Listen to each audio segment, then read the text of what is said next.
Ada si Andi. Malam-malam denger lagu apaan tuh, Di? Iya kok. Oh, ini lagi denger lagu Halo Halo Bandung. Tidak berjumpa. Tahu kan kok lagu ini?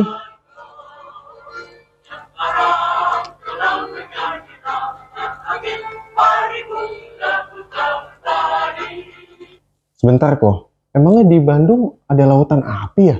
Maksudnya di atas laut ada apinya gitu? Kayaknya di Bandung nggak ada laut ya kok. Nah, gini nih, dulu kalau waktu pelajaran IPS kerjanya cuma tidur doang. Ah enggak kok. Cuma 5 kali doang kok. Tapi dulu kayaknya nggak dijelasin deh kok kenapa ada lautan api. Emangnya ada apa sih kok? Aduh, Ndi. Oke, kalau gitu langsung aja kita gas bahas sejarah peristiwa Bandung Lautan Api ya. Sikat kok, udah nggak sabar nih buat ngedenger penjelasannya.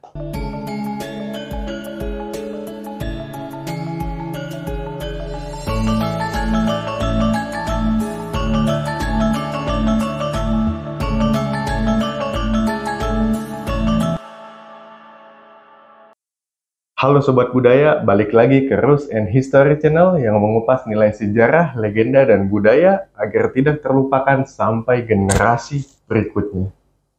Jadi, setelah Indonesia merdeka pada 17 Agustus 1945, kita tidak sepenuhnya terbebas dari penjajahan dan invasi dari negara luar, khususnya Belanda.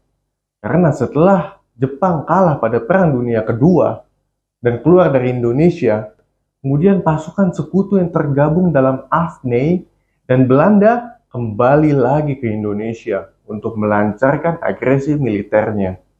Penyebab terjadinya Bandung Lautan Api ini bermula karena kedatangan Belanda atau Nica, pemerintah sipil Hindia Belanda yang membonceng pasukan sekutu dan ingin menguasai Indonesia lagi.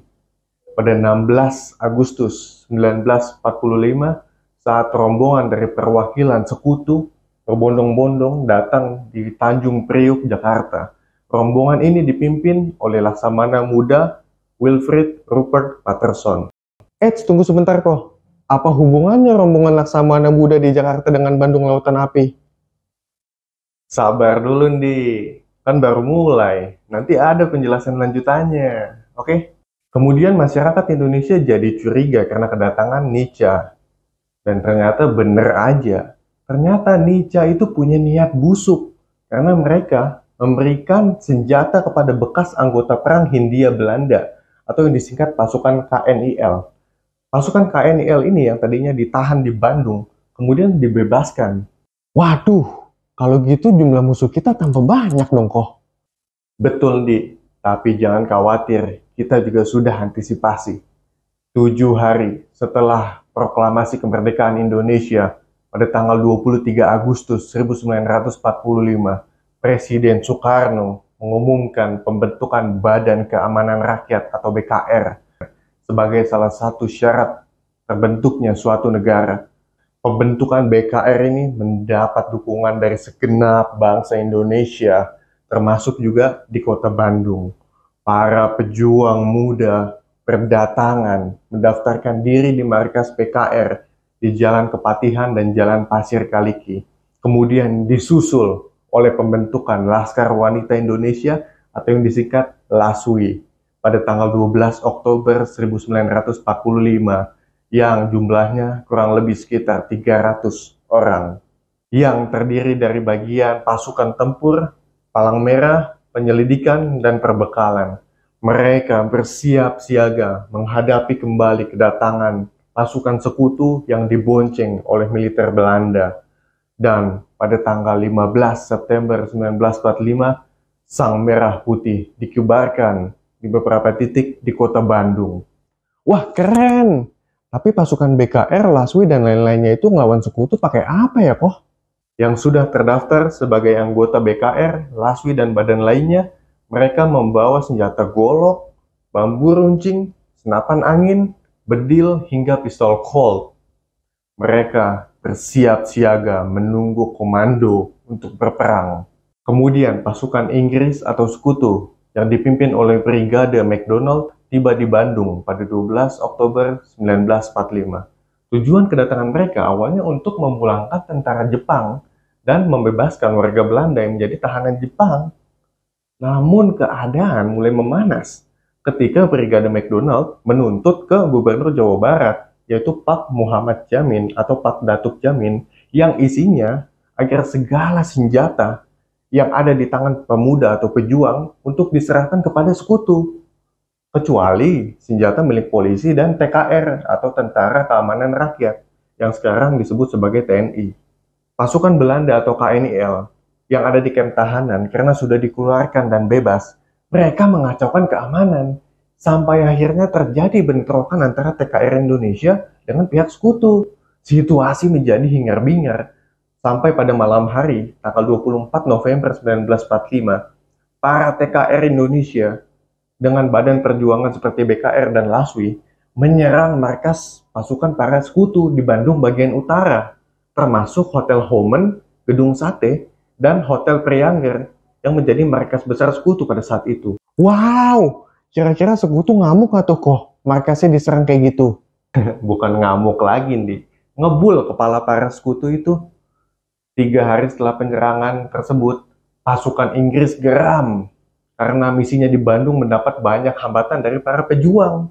Sehingga pasukan sekutu mengeluarkan ultimatum pertama agar seluruh warga Indonesia termasuk pasukan bersenjata atau TKR untuk segera mengosongkan wilayah Bandung bagian utara dan harus pindah ke Bandung Selatan dengan batas rel kereta api yang membujur dari barat ke timur hingga maksimal 29 November 1945. Sampai akhirnya Bandung terbagi menjadi 2 wilayah. Bandung Utara dikuasai oleh pemerintah Belanda dan sekutu, dan Bandung Selatan dikuasai oleh pemerintah Indonesia. Dalam ultimatum ini, sekutu juga memberikan pesan imperatif kepada warga Bandung agar markas mereka dan Rapui tidak boleh didekati dalam radius 200 meter. Emangnya kalau mendekat dalam radius 200 meter, kenapa kok? Kalau ada warga negara yang melanggar, maka pasukan Inggris tidak segan-segan menembak mati warga Indonesia, Di. Setelah dikeluarkan ultimatum tersebut, terjadi pertempuran secara sporadis di berbagai daerah, khususnya di pos-pos sekutu, yaitu wilayah Lengkong Besar, Pasar Baru, Cicadas, Andir, dan daerah di dekat Gedung Sate. Tapi yang boleh ikut berjuang hanya TKR dan LASWI aja, atau orang biasa juga boleh kok? Nah, ini yang menarik, Di. Perjuangan ini tidak hanya dilakukan oleh pemuda bersenjata aja, tapi pedagang pasar dan pedagang asongan pun turut berjuang dengan cara memboikot pembeli dari kawasan Bandung bagian utara, yaitu pihak sekutu dan Belanda. Tentunya aksi ini merepotkan karena Inggris harus mendatangkan bahan makanan dari Jakarta. Konvoi logistik ini pun sering mendapatkan serangan di sepanjang jalan provinsi menuju kota Bandung. Salah satu peristiwa yang paling bersejarah adalah ketika konvoi Inggris berkekuatan besar bisa dihancurkan oleh pejuang dan rakyat Sukabumi di Bojong Kokosan. Bravo, pejuang pahlawan kita memang dahsyat. Sekutu pasti mikir keras tuh kok, mau taruh di mana mukanya. Peristiwa ini membuat malu kerajaan Inggris. Melalui sidang parlemen, Inggris bahkan langsung memecat menteri pertahanannya. Mereka kehilangan muka di dunia internasional. Karena pasukan Inggris yang dikirim ke Indonesia itu adalah pemenang Perang Dunia Kedua. Mereka baru saja mengalahkan pasukan Jerman pimpinan Hitler di medan perang Afrika Utara.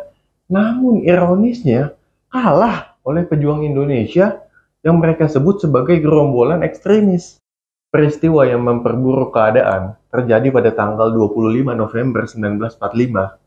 Selain menghadapi serangan musuh, para pejuang rakyat Bandung juga harus menghadapi banjir besar meluapnya Sungai Cikapundung.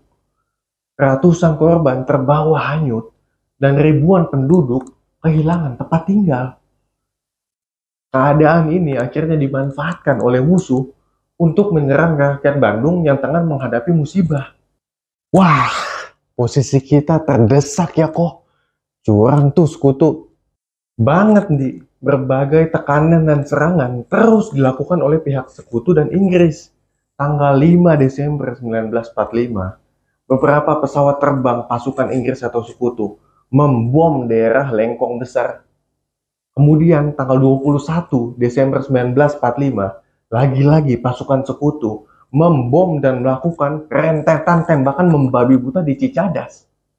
Korban semakin banyak berjatuhan. Tanggal 17 Maret 1946, Panglima tertinggi AFNI di Jakarta, yaitu Letnan Jenderal Montagut Stopford, menyampaikan ultimatum lagi kepada Sultan Syahrir selaku Perdana Menteri RI agar pasukan Indonesia segera meninggalkan Bandung Selatan sampai radius 11 km dari pusat kota. Di lain sisi, pasukan bersenjata RI juga tidak boleh melakukan tindakan perusakan dan batas ultimatum kedua selambat-lambatnya pada tanggal 24 Maret 1946. Apabila ultimatum itu tidak dilaksanakan, Inggris atau sekutu tidak segan-segan akan membombardir Bandung Selatan. Terus strategi apa kok yang pejuang kita akan lakukan? Perjuangan sempat terhambat oleh keputusan politis pemerintah Indonesia, Di. Sejak 14 November 1945, pemerintah tidak lagi pada kabinet yang sebelumnya yang dipimpin sebagai kabinet presidensial di bawah Pak Soekarno dan Hatta, karena sudah dibentuk kabinet baru, kabinet kedua, yaitu Perdana Menteri Syahrir. Pemerintah yang diwakili oleh Perdana Menteri Syahrir mengharapkan diplomasi. Namun sementara muncul sebuah telegram di markas TRI yang berada di Jalan Dewi Sartika. Telegram ini memang tidak bernama, tapi orang menduga telegram ini berasal dari Panglima Besar Jenderal Sudirman. Isi dari telegram itu adalah, pertahankan Bandung sampai titik darah penghabisan. Perbedaan pendapat antara Perdana Menteri Syahrir yang mengharapkan diplomasi dengan isi dari telegram Panglima Besar Jenderal Sudirman kemudian menimbulkan pro dan kontra. Pada perubahan yang terjadi ketika Pak Abdul Haris Nasution muncul sebagai pimpinan militer di daerah Bandung, ini membuat dia menjadi serba salah. Beberapa kali ia dipanggil oleh Perdana Menteri Syahrir, kemudian beberapa kali waktu ia juga menginap di Jakarta. Tapi karena dia seorang militer, ia juga mendapat pesan dari Panglima Besar Jenderal Sudirman yang memerintahkan jangan berikan wilayah Republik Indonesia sejengkal pun. Sementara Perdana Menteri Syahrir menginginkan satu strategi diplomatis, sehingga kondisi perbedaan strategi ini menjadi suatu hal yang dilematis bagi Kolonel Nasution. Maka dalam kebingungan itulah Mayor Rukana tanggal 23 Maret 1946 sebagai komandan polisi militer itu mencetuskan ide, bagaimana kalau kita bumi hanguskan saja Bandung ini sebelum kita meninggalkan tempat ini. Stop dulu kok. Terus gimana dengan nasib warga Bandung? Masyarakat Bandung juga tidak menerima kalau Bandung dijadikan sebagai markas bagi para sekutu dan Belanda, Di. Sehingga mereka menyetujui untuk membumi hanguskan kota Bandung. Keputusan untuk membumi hanguskan ini disiarkan oleh Tentara Republik Indonesia pada pukul 14.00 tanggal 24 Maret 1946. Siaran ini berisi agar semua pegawai dan rakyat harus keluar dari kota sebelum pukul 22.00. Tentara melakukan bumi hangus terhadap semua bangunan yang ada, mulai dari rumah, asrama tentara, toko-toko, bahkan sampai bangunan penting seperti bank. Begitu pula bagi pejuang di Bandung Selatan agar melakukan penyusupan ke Bandung Utara. Segenap pelosok kota Bandung dipenuhi oleh api. Seluruh permukaan yang ada menjadi berwarna merah, bahkan langit pun menjadi kemerahan. Bandung telah menjadi lautan api. Mereka membawa apa yang sempat dibawa dengan gerobak, dokar, atau dipikul sendiri. Ibu-ibu yang baru melahirkan menggendong bayi merahnya. Orang-orang tua berjalan dengan bantuan tongkat, meninggalkan kota Bandung untuk membuktikan pada dunia tekad rakyat Bandung untuk tidak menyerah kepada ultimatum sekutu. Lagu Halo Halo Bandung dengan lirik meskipun kau telah menjadi lautan api, mari bung rebut kembali, menjadi lagu yang paling menggugah semangat dan membuat bulu kuduk merinding pada waktu itu. Setelah peristiwa Bandung Lautan Api, nama kota Bandung menjadi harum semerbak di seluruh dunia. Dengan mengorbankan banyak darah, tenaga, harta benda, dan semuanya, lagu Halo Halo Bandung mendengung di angkasa raya, dinyanyikan di kota Praha dan Moskow, di kota Berlin dan Wina. Setelah peristiwa Bandung Lautan Api itu, apa kabar dengan para pejuang kita kok? Jadi setelah membakar Bandung, pejuang dan tentara kian melakukan perlawanan.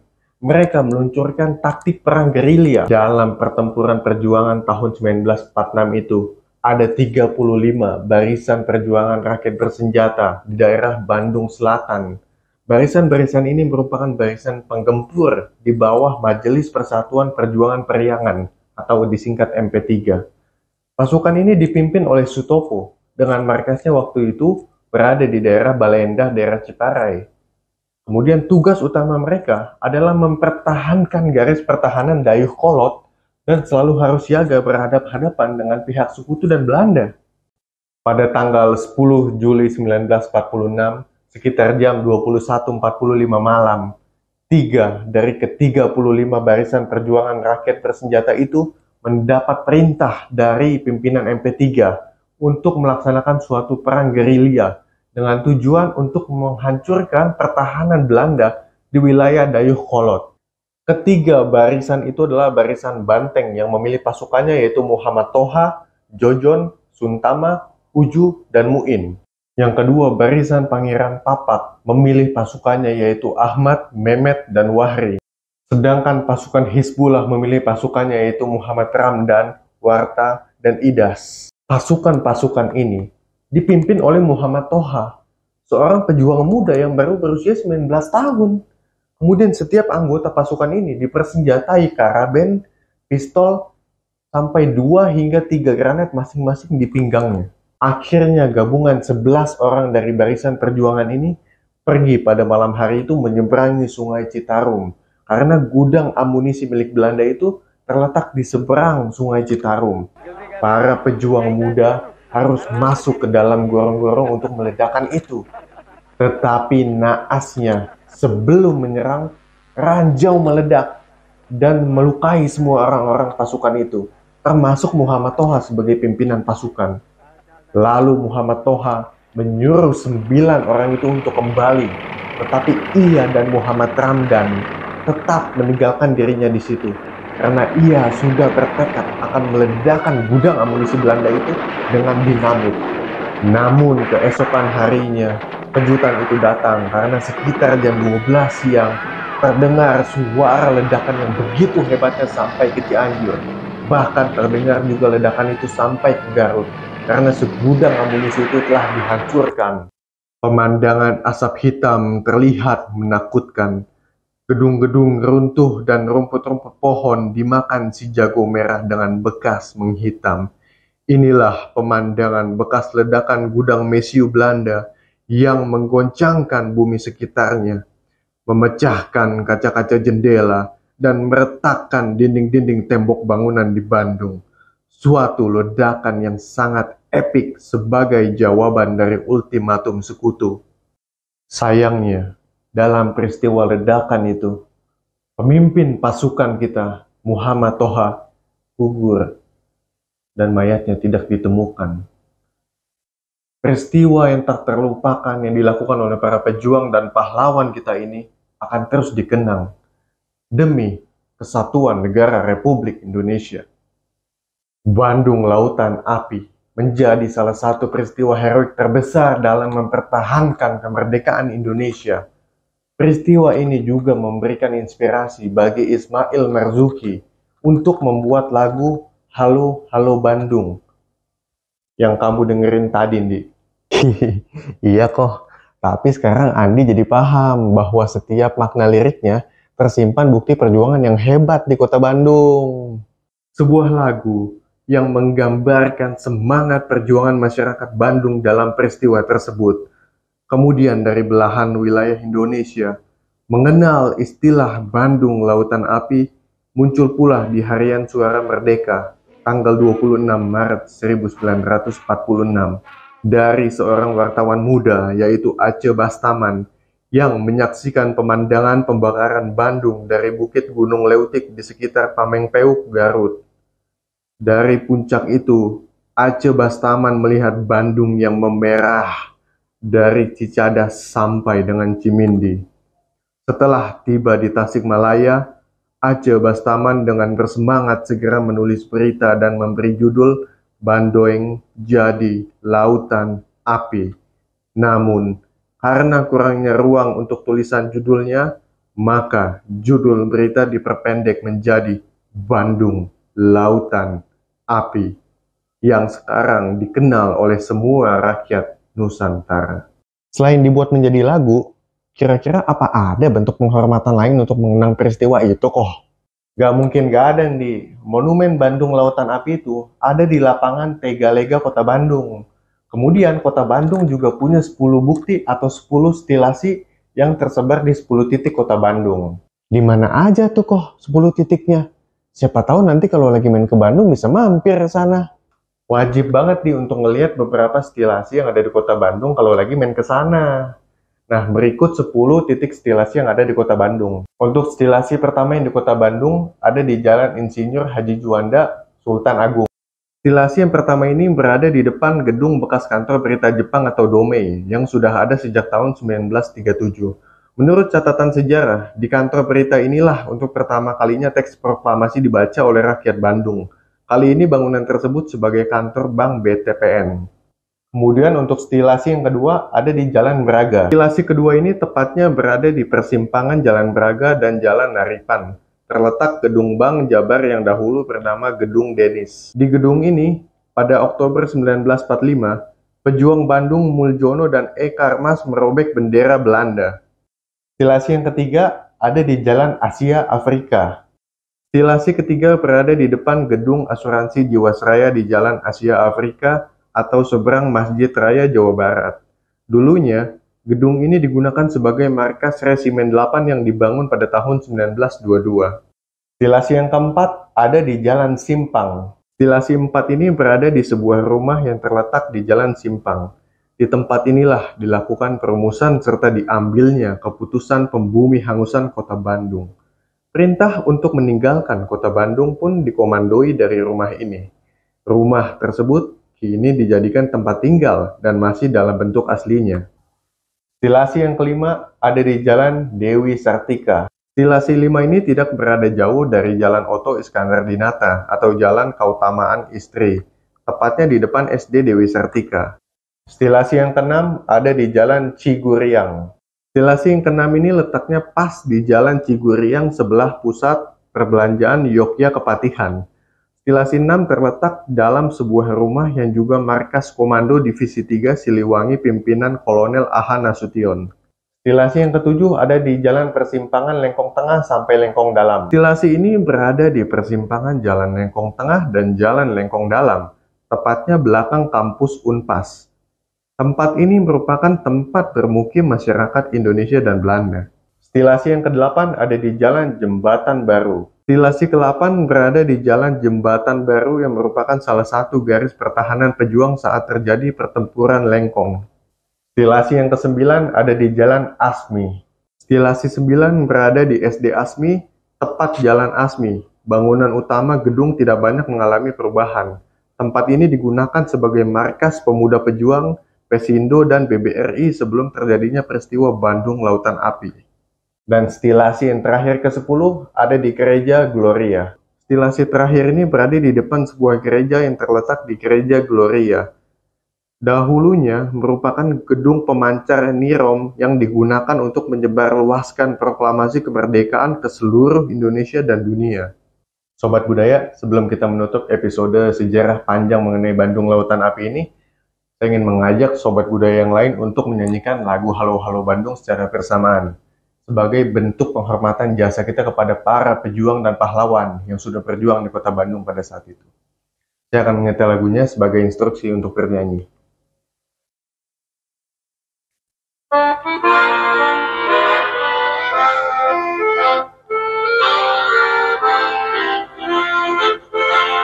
Halo, halo Bandung, ibu kota periangan. Halo, halo Bandung, kota kenang-kenangan. Sudah lama beta tidak berjumpa dengan kau. Sekarang telah menjadi lautan api, mari bung rebut kembali.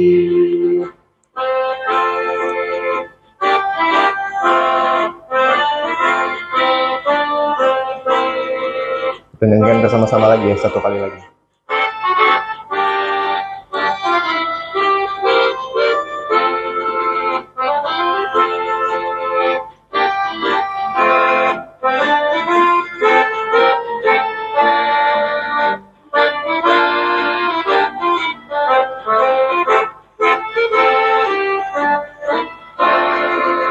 Halo, halo Bandung, ibu kota periangan. Halo, halo Bandung, kota kenang-kenangan. Sudah lama beta tidak berjumpa dengan kau. Sekarang telah menjadi lautan api, mari bung rebut kembali. Oke Sobat Budaya, selesai sudah pembahasan panjang kita mengenai sejarah Bandung Lautan Api yang menyimpan perjuangan yang sangat dalam sekali. Perjuangan ini mengajarkan kita untuk terus berjuang, tidak henti-hentinya meskipun dalam keadaan terpuruk sekalipun, tidak boleh nyerah. Dan mimpi yang ada di hati kita dan pikiran kita tidak boleh ada yang menggoyahkan siapapun itu. Terima kasih untuk kalian yang sudah singgah dan selamat karena sudah mendapatkan wawasan baru. Dukung terus channel ini dengan aksi yang simple, yaitu subscribe, like, dan share ke sobat-sobat budaya yang lain. Kalian juga bisa aktifin loncengnya supaya tidak ketinggalan konten-konten baru yang akan diupdate. Matur suwun. Wah, seru juga ya ternyata ngedengerin sejarah panjang tentang Bandung Lautan Api. Sekarang jadi tahu makna dari tiap lirik lagunya. Pasti yang lain belum banyak yang tahu.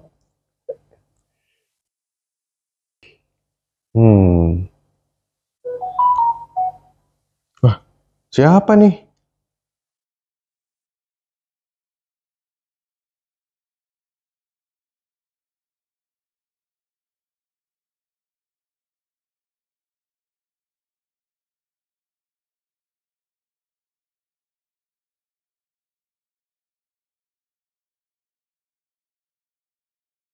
Buat kalian yang bisa melengkapi secara utuh chat yang dikirim dari Sobat Budaya ke Andi, langsung aja gas komen ke bawah. Karena jawaban yang benar nanti akan diundi secara acak dan akan mendapatkan hadiah Rp25.000. Dan akan diumumkan pemenangnya di konten berikutnya. Jadi stay tune dan good luck sob.